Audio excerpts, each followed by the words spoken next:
మీరు వెళ్ళండి.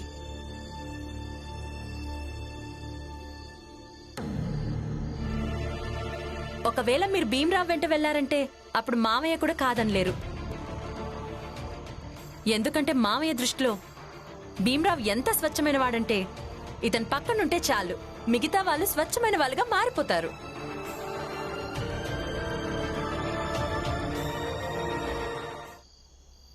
అదేం లేదు వదినా, మీరు తప్పుగా ఆలోచిస్తున్నారు. ఆనంద్ అన్నయ్య మీరు ఒక్కరే వెళ్ళండి. నేను కూడా చూడాలనుకుంటున్నాను మీరు ఒక్కరే వెళ్ళి అడిగితే నాన్న ఏమంటారో అని. సరే, ఈ ఒక్కసారి మీరొక్కరే వెళ్ళండి. వెళ్ళండి.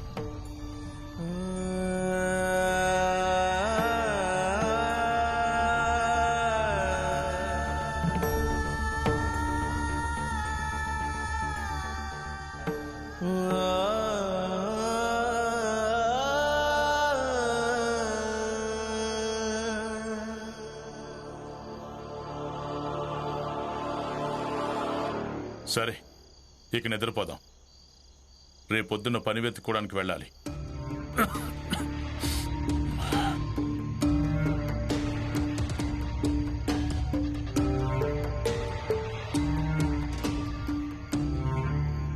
నాన్న, అది కొన్ని పద్దు లెక్కలున్నాయి, కలవడం లేదు. మీరు కొంచెం చెప్తారా?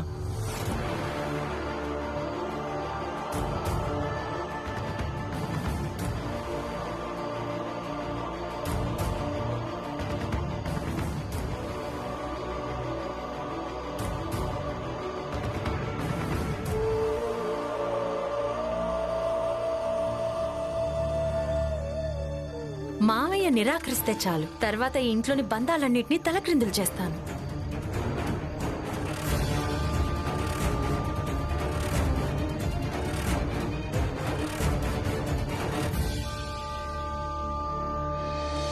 అలా నిలబడే పద్దు లెక్కలు నేర్చుకుంటావా లేక కూర్చుంటావా?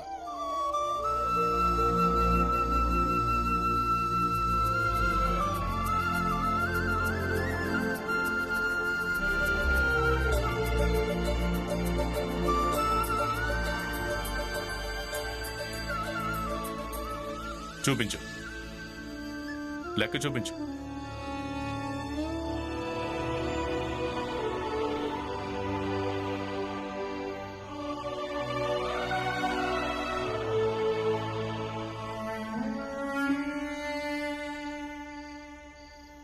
ఎందుకలా చూస్తున్నా? నాకేమైనా ఉపన్యాసం ఇస్తావా? లేదు, మనది అక్కా చెల్లెల బంధం అయ్యుంటే ఏదైనా చెప్పేదాన్నేమో. కానీ మీరు పెద్ద కోడలు, నేను చిన్న కోడల్ని, నేనేం చెప్పలేనుగా. కానీ ఒక్కటే ఉంది, మామయ్య దృష్టిలో ఆయన కొడుకులందరూ కూడా ఒక్కటే. ఇక నువ్విక్కడే తప్పు చేస్తున్నావు.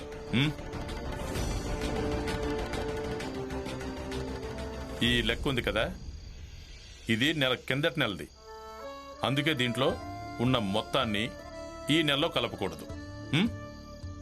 నువ్వు ఇక్కడ కూడా తప్పు చేస్తున్నావు. ఇది చూడు.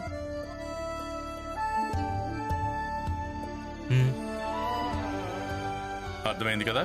అర్థమైంది నాన్న.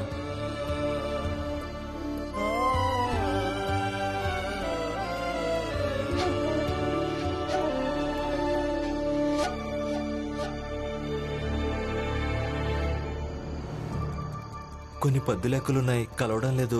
మీరు కొంచెం చెప్తారా? అలా నిలబడే పద్దు లెక్కలు నేర్చుకుంటావా లేక కూర్చుంటావా? మామయ్య దృష్టిలో ఆయన కొడుకులందరూ కూడా ఒక్కటే.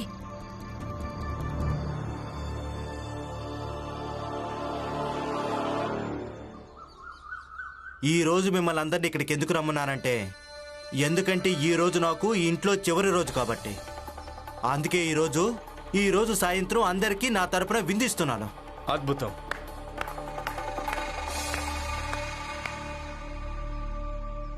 అన్నట్టు అల్లుడు గారు, మీరు ఈరోజు ఏ విందిస్తున్నారు? మీరిస్తున్న ఈ విందులో మరి మీ అత్తారింటి వాళ్ళని ఆహ్వానించారా లేదా? వీళ్ళను కూడా ఆహ్వానిస్తున్నాను. ఎలాగో ఈ ఇంట్లో అందరికంటే తిండి లేని పేద దరిద్ర కుటుంబం ఇదే కదా. వీళ్ళకు ఒక పూట కూడా గడిచిపోతుంది. ఇదిగో చూడు బాబు, ఏ డబ్బులతో మీరు ఈ విందిస్తున్నారో అదే డబ్బులతో మీరు మీ భార్య గొలుసుని విడిపించుకోండి. దలే అమ్మా, నీకు తినాలని ఉంటే తిను, తినాలని లేకుంటే తినొద్దు, కానీ ఉపన్యాసాలు మాత్రం ఇవ్వద్దు, సరేనా? చూడు బాబు, మీరు ఈ విందు అందరి ముందు మమ్మల్ని ఎగతాళి చేయడం కోసమే ఇస్తున్నారా? కానీ మాకు మమ్మల్ని ఎగతాళి చేయించుకోవాలని లేదు. ఈ ఇంట్లో అందరికంటే పెద్ద కుటుంబం మీ అత్తగారిల్లే. ఒకవేళ వీళ్లే తినుకుంటే మీకు డబ్బులు మిగిలిపోతాయి. మీరు చెప్పింది పూర్తిగా నిజమే. అయినా ఈ కుటుంబానికి విందు తీసుకునే అర్హతే లేదు, అలాగే డబ్బు పోగు చేయడానికి కూడా.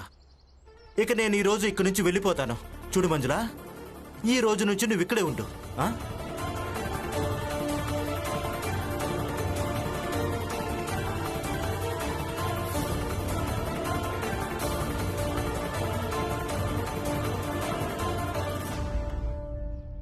అక్క అక్క, మీరు ఏడవకండి, అంతా చక్కబడుతుంది.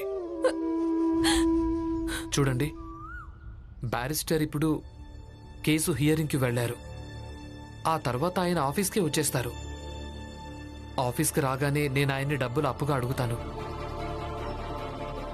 మీరు సాయంత్రానికల్లా మీ అత్తారింటికి క్షేమంగా వెళ్ళిపోతారక్క. అంతా చక్కబడుతుంది.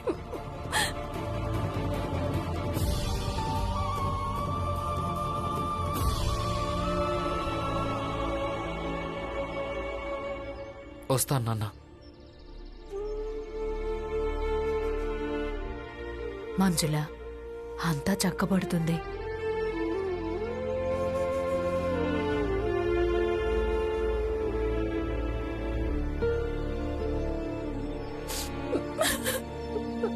ఊరుకో. అన్నా, మీరు నా భర్తను ఎక్కడైనా చూసారా? ఆయన ఇంతెత్తుంటాడు, కొంచెం ఎర్రగా ఉంటాడు.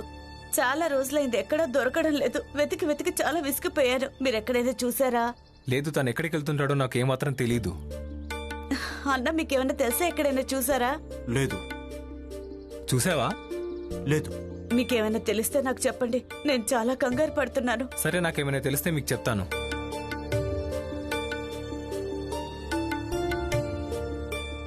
ఇదిగోండి పులియా గారు, ఆగండి ఆగండి, ఇంకో ఛాయ్ ఇవ్వండి.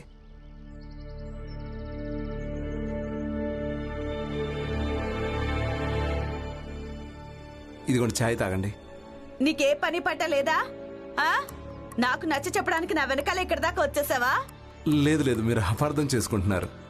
నేను మీకు నచ్చ చెప్పడానికి రాలేదు, అలాగే మీ వెంటబడటానికి కూడా రాలేదు. ఇక్కడ నేను ఛాయ్ తాగుతున్నానా, మీరు నాకు హఠాత్తుగా కనిపించారు, అందుకే మీకు కూడా ఛాయ్ తాగించాలనుకుంటున్నాను. ఇదిగోండి ఛాయ్ తాగండి. నాకేం తాగాలని లేదు. ముందు ఛాయ్ తాగండి, తర్వాత ఆలోచించండి. ఇక్కడి నుంచి ఖాళీ చేతులతో ఇంటికి వెళ్తారా, లేక 3-4 బట్టలు తీసుకుని వెళ్తారా? పనికి పని, డబ్బులకి డబ్బులు. ఇక మీరు దేని గురించి బాధపడుతున్నారో దాని నుంచి కూడా మనసు మళ్ళుతుంది. మీరేం బాధపడకండి, తీసుకోండి ఛాయ్. మీ భర్త మళ్ళీ తిరిగి వస్తారు, తీసుకోండి ఛాయ్. అధైర్యపడకండి, నమ్మకంతో ఉండండి.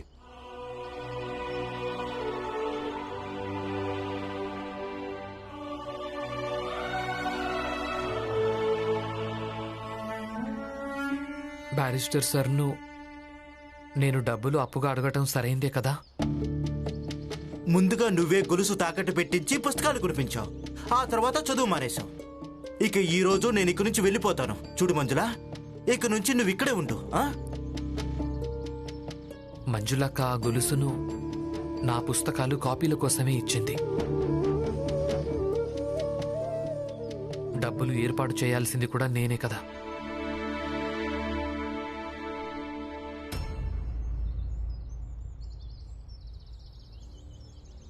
అడుగుతాను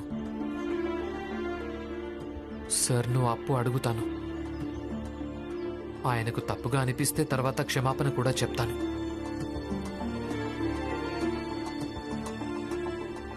ఇక సార్ త్వరగా వస్తే బాగుండు.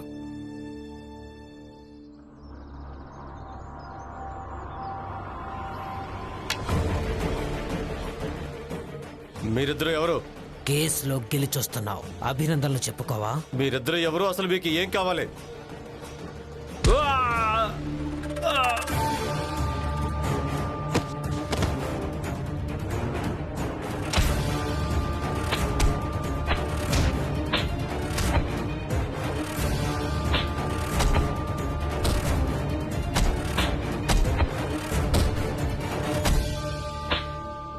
రేపు భీమ్ బారిస్టర్ దగ్గర అప్పడగడానికి వెళ్తున్నాడు. తనకి ఆ అప్పు దొరకకుండా చేయాల్సిన బాధ్యత మీదే. ఆ బ్యారిస్టర్ తనకు అప్పివ్వడు. ఈరోజు నేను తనకు మంచిగా నచ్చ చెప్పాను. రేపు మరో భాషలో నచ్చ చెప్తాను. నిశ్చింతంగా ఉండు.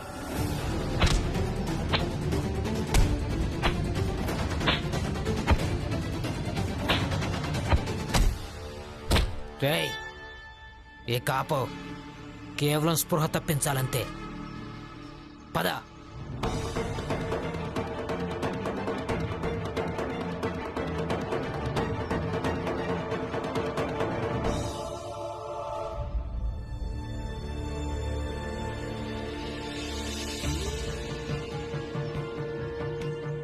బ్యారిస్టర్ సార్ ఇంతవరకు రాలేదేంటి?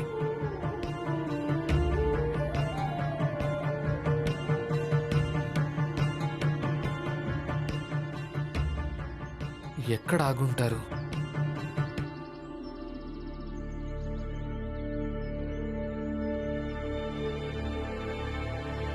అద్భుతం! ఈ లెక్క పూర్తిగా సరిపోయిందే. ఒక్క రాత్రిలోనే అంతగా ఏం మాయ చేశావు? నువ్వు నిన్నటిదాకా ఏ పని చేయలేకపోయావో ఆ పని పూర్తిగా చేసి పెట్టావే. పైసా పైసా లెక్క దొరికింది.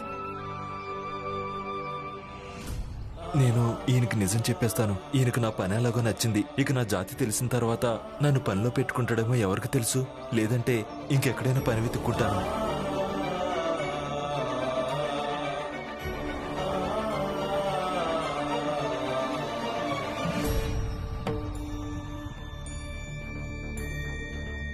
అవును, నువ్వు సరిగ్గా చెప్పావు. సేట్ గారు, మీకు ఒక విషయం చెప్పాలి. ఏంటో చెప్పు. అది నా జాతి. ఈయన జాతి వల్ల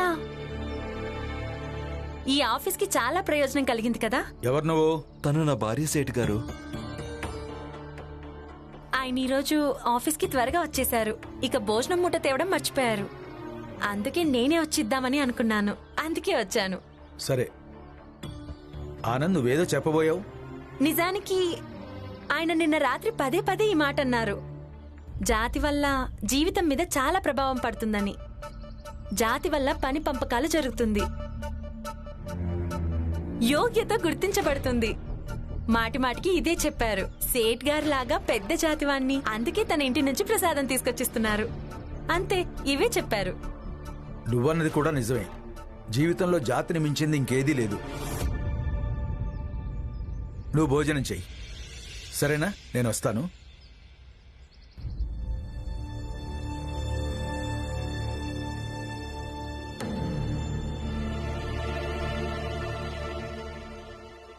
నువ్వు ఇక్కడ ఏం చేయడానికి వచ్చావు? అవును, ఇక్కడికి వచ్చాను. అందుకే మీరు తప్పు చేయకుండా ఆపగలిగాను. లేదంటే మీరు మనోభావాలకు లొంగిపోయి సేట్ గారికి మీ జాతి గురించి చెప్పేవాళ్ళు. ఇక ఆయన మిమ్మల్ని మెడబట్టి ఇక్కడి నుంచి గెంటేసుండేవాడు.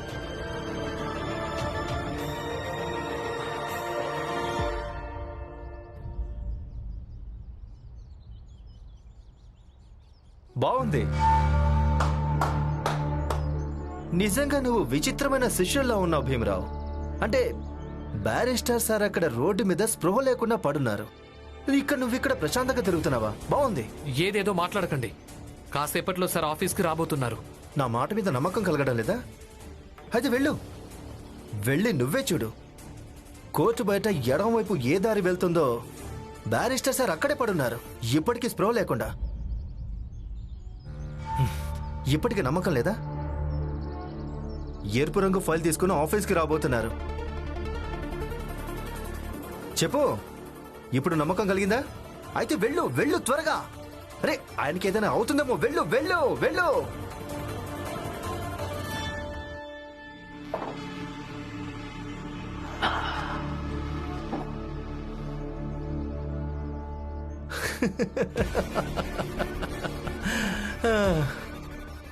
బ్యారిస్టర్ సార్, నచ్చ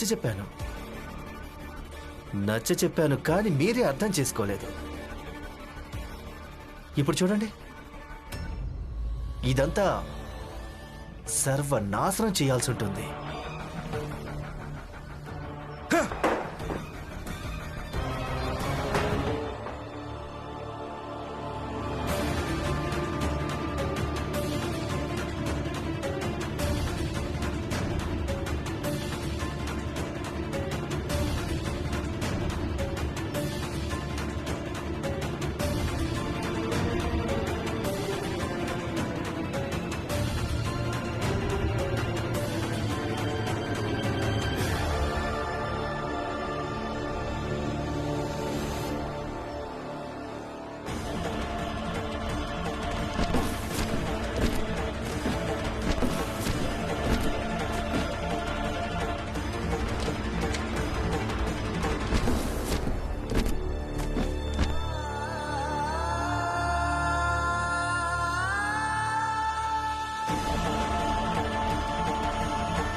సాయంత్రం కావస్తుంది. ఏమైనా నిర్ణయించుకున్నారా? ఎవరైనా మాట్లాడతారా లేదా? అన్నయ్య, ఇంకా సాయంత్రం కాలేదుగా. ఆయన మీతో చెప్పారు కదా, ఆయన బ్యారిస్టర్ సార్ దగ్గర డబ్బులు అప్పడిగి గొలుసు విడిపిస్తానని. కాబట్టి ఆయన వచ్చేదాకా కొంచెం ఎదురు చూడండి. ఇంకేం ఎదురు చూస్తూ ఉండండి. ఎలాగూ బియ్యం తిరిగి వచ్చే సమయం ఎలాగూ అయింది కదా.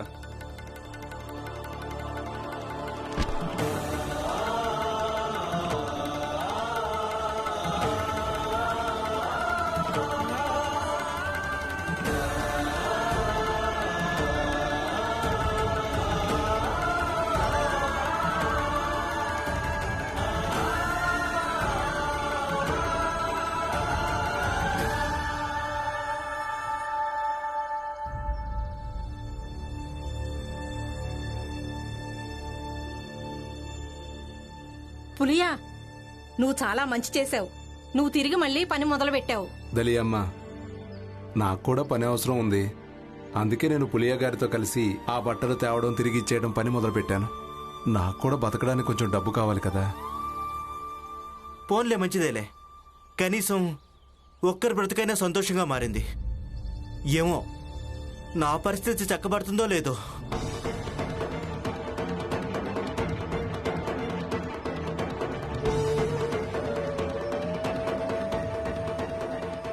సార్, ఈయన బానే ఉన్నారు కదా? కంగారు పడాల్సిన అవసరం ఏం లేదు, పూర్తిగా బానే ఉన్నాడు. మరి ఎప్పటి వరకు స్పృహలోకి వస్తారు? త్వరగానే వచ్చేస్తాడు. ఇంతకీ మీరెవరు? నేను ఈయన అసిస్టెంట్ని, భీమ్రావ్. భీమ్రావ్, ఇక్కడి నుంచి వెళ్ళిపో భీమ్రావ్, వెళ్ళు. నువ్వున్నావంటే నా భర్తను అందరూ చంపేస్తారు. ఇదంతా నీ కారణంగానే జరిగింది. చూడండి, అలాంటివేం లేవు. ముందిక్కడి నుంచి వెళ్ళిపో. ఒకవేళ నువ్వు కోరుకుంటే ఈయన బతికుండాలని, మరోసారి ఈయన్ని కలవడానికి ఎప్పుడు ప్రయత్నం చేయకూడదు. వెళ్ళిపోయి ఇక్కడి నుంచి.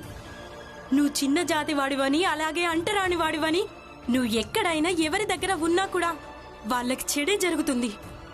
వాళ్ళు నాశనం అవుతారు.